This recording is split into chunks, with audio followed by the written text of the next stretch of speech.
Hola a todos, buenas tardes. En el día de hoy iniciamos la sesión sobre el Sistema General de Seguridad Social en Colombia, que está dado por la Ley 100.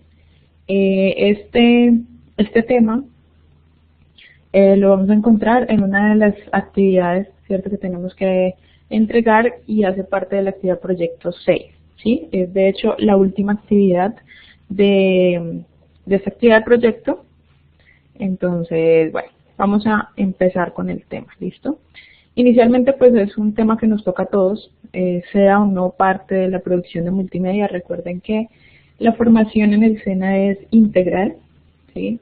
Y bueno, tiene que ver con muchos temas que nos tocan ahora y que de pronto los que apenas están iniciando su formación profesional o los que están retomándola, los que están complementándola, pues que ya están viendo cómo les afecta este sistema de seguridad social, para bien o para mal, ¿cierto? Tiene sus ventajas y sus desventajas. Precisamente esa es la evidencia que ustedes deben entregar. Un ensayo mencionando ventajas, desventajas, ¿cierto? El por qué. Obviamente un ensayo, ya saben que es escrito por ustedes, no se vale corte y pegue. Entonces, bueno, es un tema muy interesante, es extenso, pero es bien interesante. Entonces aquí lo que les voy a mostrar es como un resumen, los rasgos generales, objetivos, características, para que ustedes se centren y bueno, los que quieran investigar más acerca del tema, pues ahí estamos, listo. Entonces, bueno, el sistema de seguridad social en Colombia fue instituido desde 1993 con esta Ley 100, ¿sí?, que reúne entidades, normas, procedimientos para que las personas tengan acceso y tengan garantizada la calidad de vida acorde a la dignidad humana, es decir, que tengan protección, ¿cierto?, que estén protegidas, que se respeten sus derechos, sin importar su estrato, sin importar su condición, ¿cierto?, por el hecho de ser colombianos. Esa es la base de la Ley 100. Tiene unos principios, voy a ir por acá.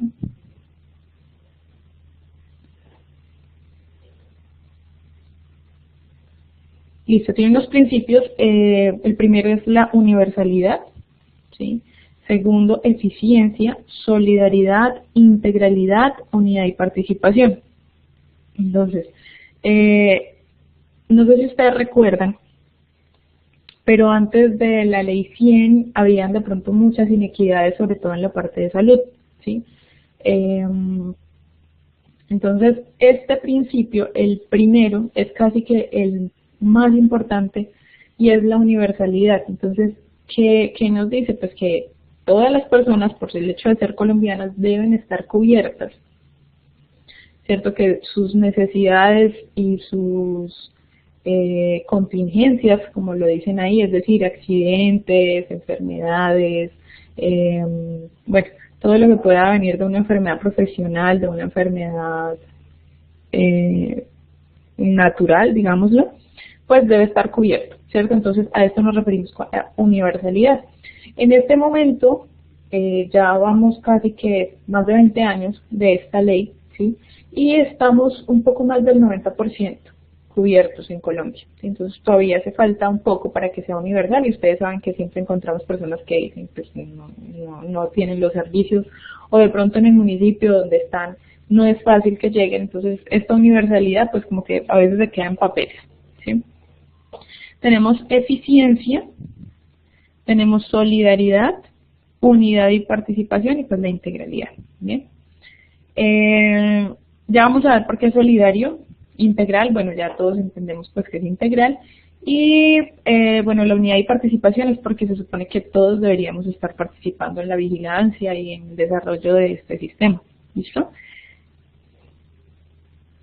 Bueno, el primero, entonces, primero les aclaro, no sé si les había dicho, que la Ley 100 establece legislación en 4 fuentes generales. El primero es el Sistema General de Pensiones, el segundo es el Sistema General de Seguridad Social en Salud, el tercero es el Sistema General de Riesgos Profesionales y el cuarto son servicios sociales complementarios. Entonces ya vamos a ver aquí cada uno de ellos. ¿Listo? Entonces primero, el sistema de pensiones. ¿sí? Este sistema de pensiones tiene como objeto garantizar a la población el amparo contra las contingencias derivadas de la vejez, invalidez y muerte, básicamente estas tres, ¿sí? Está específico en el artículo 10 de la Ley 100 del 93. Entonces, este sistema es un medio por el cual el Estado protege la salud laboral y personal de todos los individuos que laboren activamente en una empresa, ¿sí? Mediante la entrega de pensiones y prestaciones que determina la ley. Dentro de ellos, pues también estamos las personas independientes en el momento, ya después de esta ley 100 sí estamos ahí. Entonces, inicialmente esa es una de las ventajas, ¿cierto? En el sistema de pensiones, que los independientes estamos dentro del sistema con todos, bueno, en teoría, con todas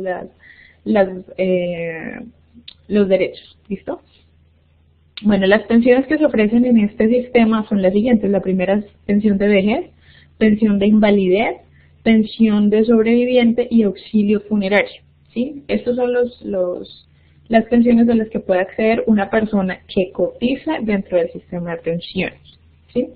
Entonces, bueno, pensión de vejez ya todos la conocemos. De invalidez, pues cuando una persona tiene algún accidente o definitivamente, no sé, nace con algún problema, esas personas deben tener una pensión de invalidez, ¿sí? Es ahí, por ejemplo, donde, no sé, por lo menos yo me pregunto qué pasa con las personas que encontramos pidiendo dinero, limosna, porque tienen alguna deformación, bueno, no sé, ¿es una falla del sistema o es de pronto que la persona no está accediendo por otros beneficios? Bueno, no lo sé. Listo, tenemos pensión de sobreviviente. En el caso, por ejemplo, que muera el papá, entonces el esposo y es el único que trabaja, pues la pensión se deriva al esposo, ¿sí? Si es, por ejemplo, el padre y tiene hijos, hasta, digamos, hijos menores, entonces la pensión estaría, se les da a ellos hasta cierta edad, ¿sí? Y pues el auxilio funerario normal, ¿bien? Bueno. Entonces, debemos entender aquí, dentro de la ley de pensiones, que tenemos dos regímenes, ¿sí? Con esta ley 100 se crean dos regímenes.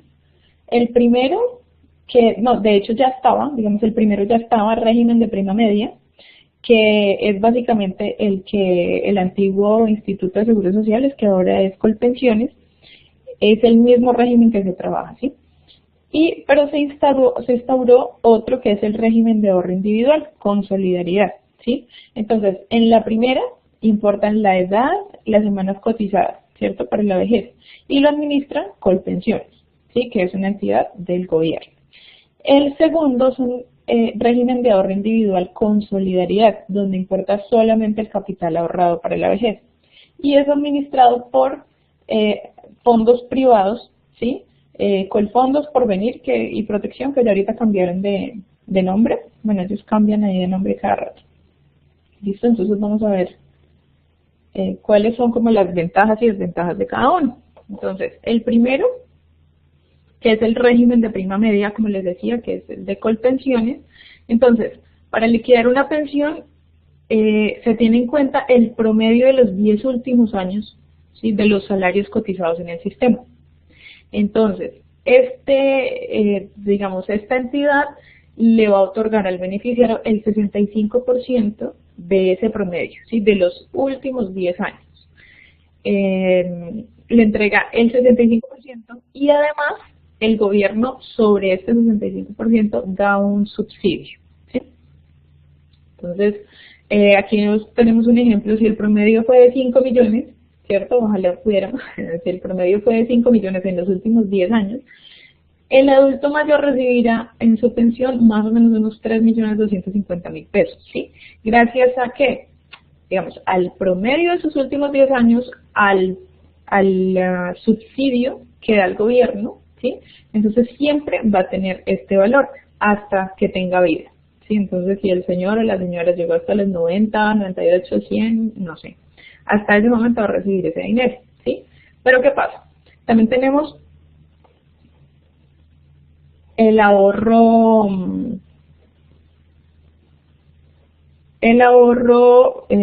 individual con solidaridad, ¿listo? Entonces, ¿qué pasa aquí? cada cotizante tiene como una cuenta individual. Permítanme un segundo.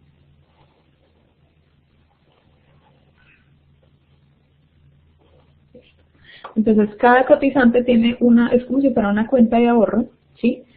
Además con solidaridad, donde él tiene rendimientos financieros, ¿sí? Tiene aportes voluntarios, puede hacerlos voluntariamente para incrementar el capital, y el lema pues es que usted se puede pensionar sin importar la edad, solamente basta con tener el capital suficiente. Pero pues como lo ven, aquí puede haber alguna trampita, ¿cierto? Entonces, ¿qué pasa? Pues la ventaja de que a uno le digan puede pensionarse sin tener que esperar a los 60 años, que son las mujeres, o los 65, que son los hombres, pues tendría muchos beneficios, ¿cierto? Pero entonces tiene sus trampas. ¿Por qué? Vamos a ver, bueno, seguimos acá. Entonces, por ejemplo, aquí en este régimen de ahorro individual, si, por ejemplo, yo, no sé, coticé 20 años, pero coticé sobre el salario mínimo, ¿sí? Tengo mis 20 años que más o menos me piden acá, ¿cierto? En el anterior régimen, que son 1000 semanas cotizadas, más o menos son 19 a 20 años. Tendría la edad y listo, pues empiezo a tener mi pensión. Pero ¿qué pasa? Primero, no tengo el subsidio del gobierno, ¿sí? Porque lo que hacen es que con el capital que yo tengo ahorrado, entonces me lo dividen en los años que ellos piensan que yo voy a vivir, ¿sí? Entonces ellos tienen un tiempo estimado de vida dependiendo cada país, y bueno, entonces no sé cuál es el dato de ese promedio de vida que ellos tengan, pero es decir, si una persona llega a más del promedio de vida o sí, digamos, tiene más del promedio de vida que ellos calcularon, pues simplemente después va a dejar de recibir la pensión, ¿sí? Aparte, estos fondos de ahorro individual pues tienen la libertad de trabajar nuestro capital por ejemplo, en la bolsa, ¿sí? En la letra chiquita a veces está precisamente eso, que tienen la libertad. Entonces, si hay rentabilidad, la rentabilidad no nos cobija a nosotros, la rentabilidad se va para el fondo. Pero si hay pérdidas, ahí sí nosotros respondemos. Entonces, han pasado casos en los que estos fondos simplemente después dicen, no, qué pena, pero esta plata se invirtió de tal forma, y ya simplemente o no hay, o lo que usted pensaba que se iba a pensionar, pues ya no va a ser lo mismo, no es una realidad, ¿sí? Entonces, bueno, tiene sus ventajas y sus desventajas. Si ustedes tienen, digamos, un capital suficiente para hacer un ahorro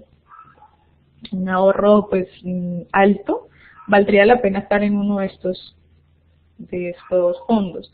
Pero si no, completamente se les recomienda, y no yo, estoy hablando pues según los expertos, han recomendado que estemos en Colpensiones, ¿sí?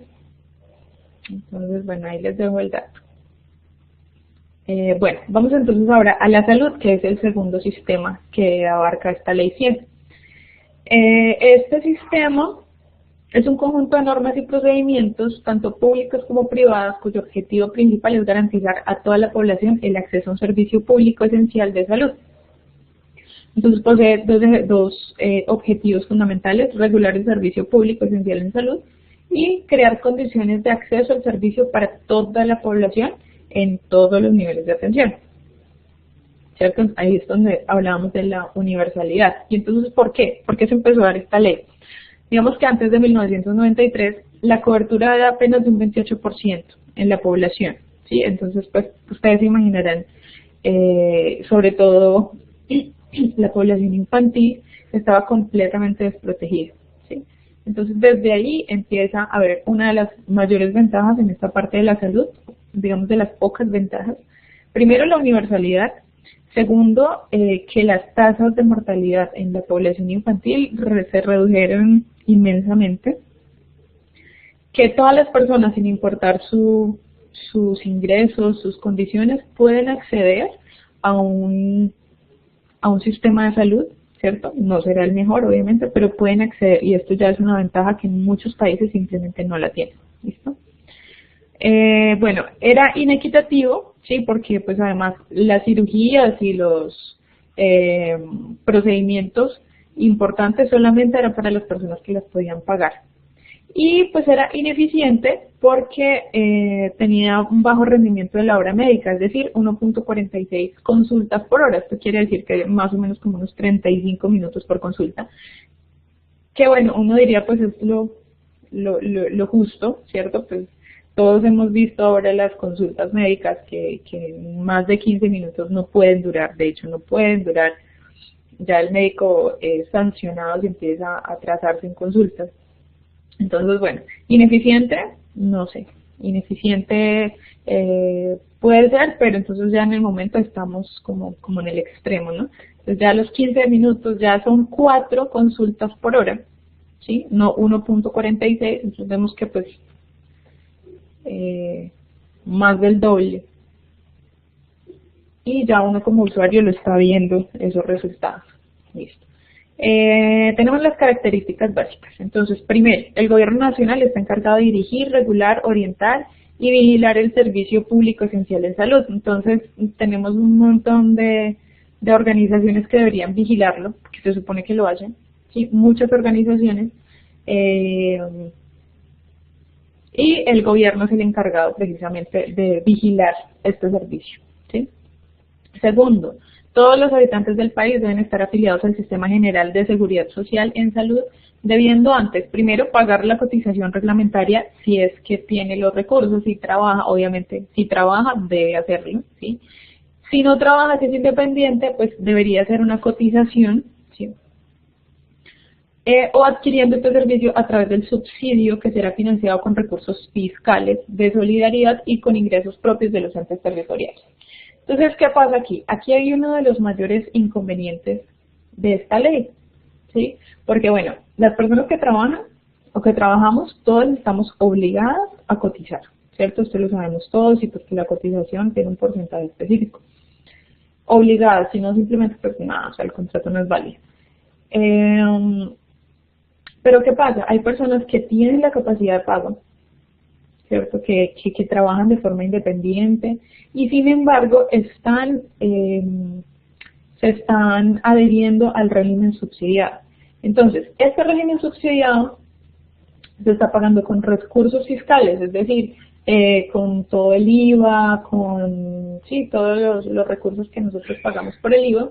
No quiere decir que solamente esté pagado por los que cotizamos, no, esto es como lo vemos acá, por recursos fiscales, solidaridad y los ingresos propios. Entonces, quiere decir, bueno, ingresos fiscales, todo el IVA y los impuestos van a parar al apoyo pues de este régimen subsidiado, ¿sí? Solidaridad, porque también los que cotizamos estamos siendo solidarios con las personas que no lo pueden pagar, ¿sí?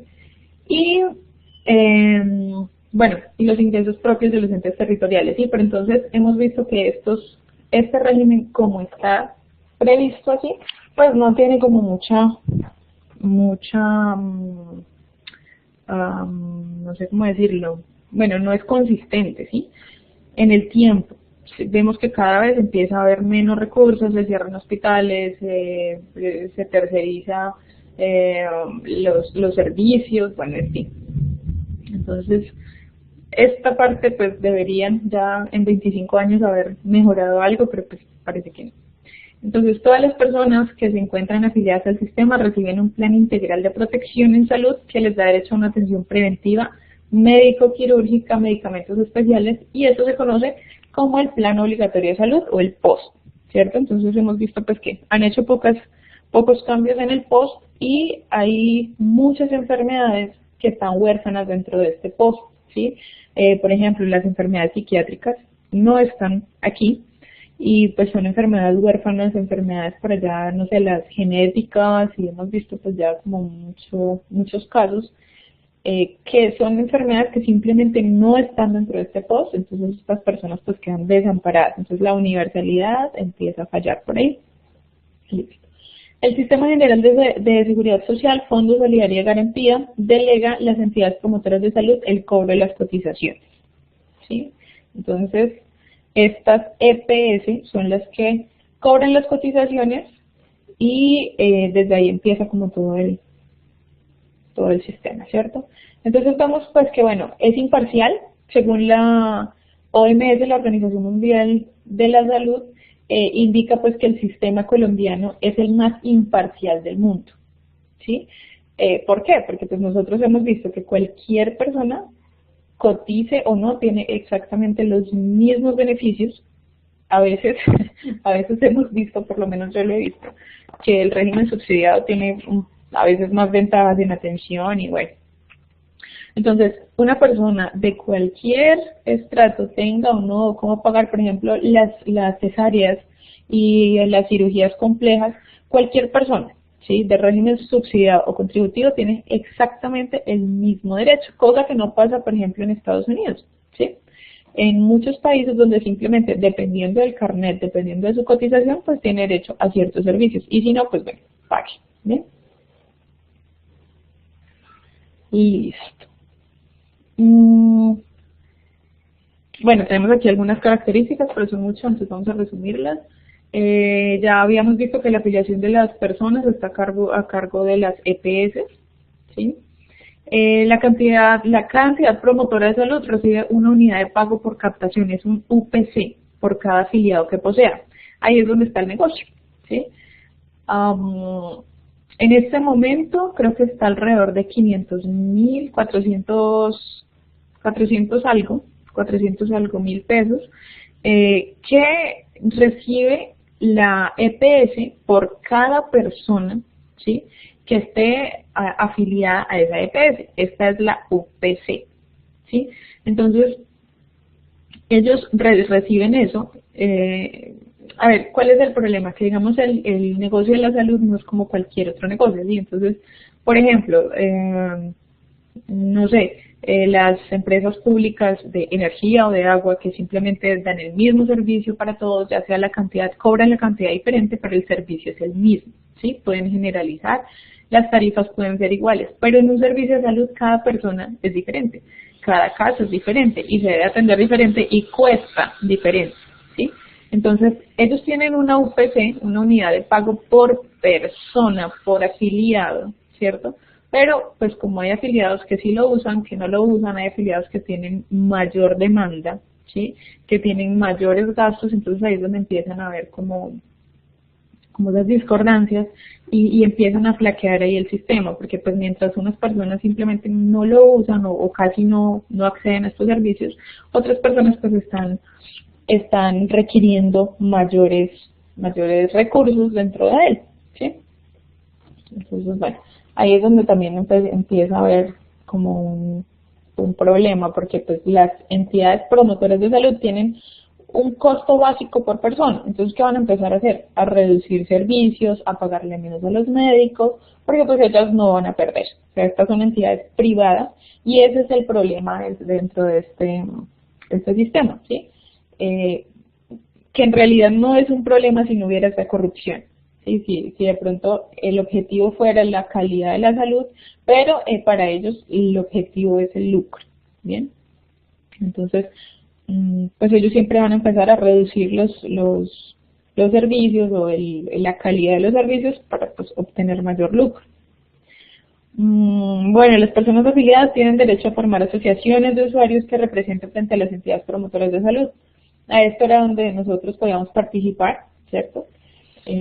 Como afiliados. También las instituciones prestadoras de salud son organizaciones oficiales, mixtas, privadas, comunitarias, estas ya son las IPS, cuyo deber es prestar servicios de salud a las personas que se encuentren afiliadas a las entidades promotoras de salud, a las EPS, tanto dentro como fuera de ellas. El Estado se encuentra en la capacidad de fomentar estas organizaciones por medio del establecimiento de mecanismos que cumplan con este objetivo. Entonces, dentro de ellas tenemos las IPS y las EPS, ¿sí?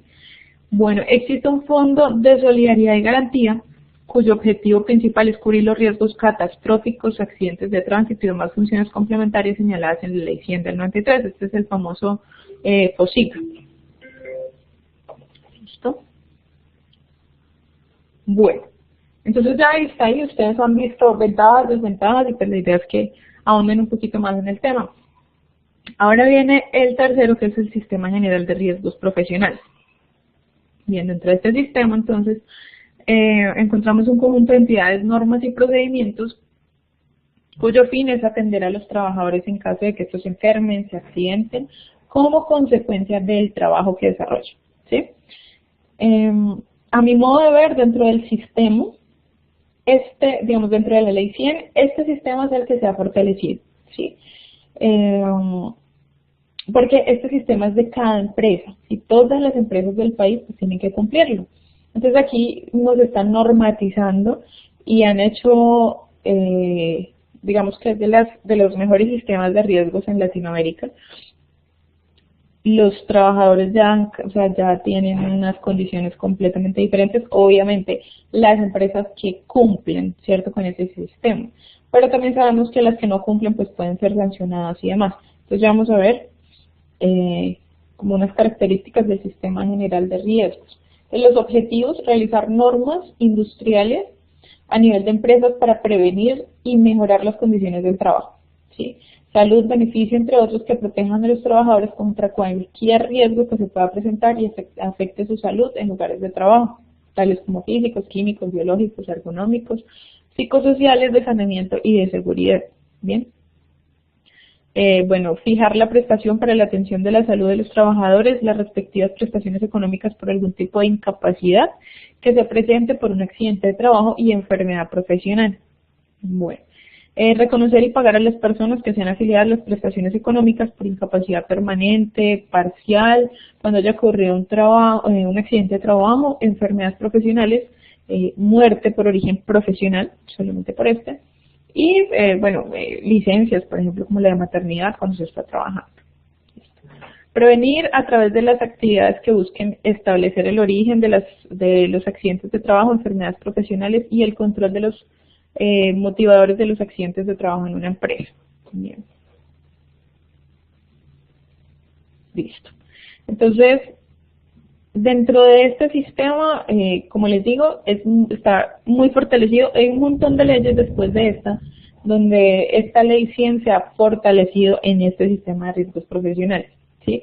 Desde ese entonces, la salud ha mejorado, la calidad de vida de los trabajadores ha mejorado, hay muchísimo menos accidentes de trabajo, obviamente muchos existen todavía, pero la legislación está, que es, digamos, un paso que se dio, un paso importante en materia de seguridad, en materia de prevención, sobre todo, que era algo que de pronto no se tenía en cuenta antes. Y bueno, este es uno de los sistemas más fortalecidos. Entonces, básicamente, abarcamos aquí los 3 sistemas.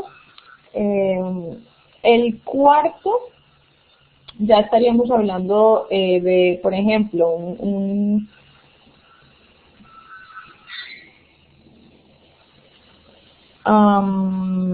que ya no es un sistema, sino son servicios sociales complementarios. Entonces, en estos servicios sociales complementarios estamos hablando de, por ejemplo, subsidios o atención a personas, no sé, indigentes, ¿sí? Que ya son subsidios específicos de tipo social, ¿sí? Y pues que también están legislados, cuáles son los requerimientos para cada caso y demás. Entonces, bueno, yo hasta aquí los dejo. Espero que cuando vean la grabación empiecen a buscar un poquito más sobre estas leyes, porque como lo vieron, pues nos afecta a todos los trabajadores, a todos los independientes, a todos los que estamos en régimen contributivo, régimen subsidiado. Debemos conocer nuestros derechos y pues dentro de esta ley están establecidos. ¿Listo? Entonces, bueno, espero que haya sido de ayuda, por lo menos de introducción al tema, y que sea de base para que ustedes puedan hacer sus ensayos. Recuerden que son ventajas y desventajas sobre la ley 100 de 1993. Entonces, bueno, muchas gracias y espero que este mes y medio que nos queda pues sea aprovechado. Listo, porque ya estamos terminando. Muchas gracias y buen fin de semana.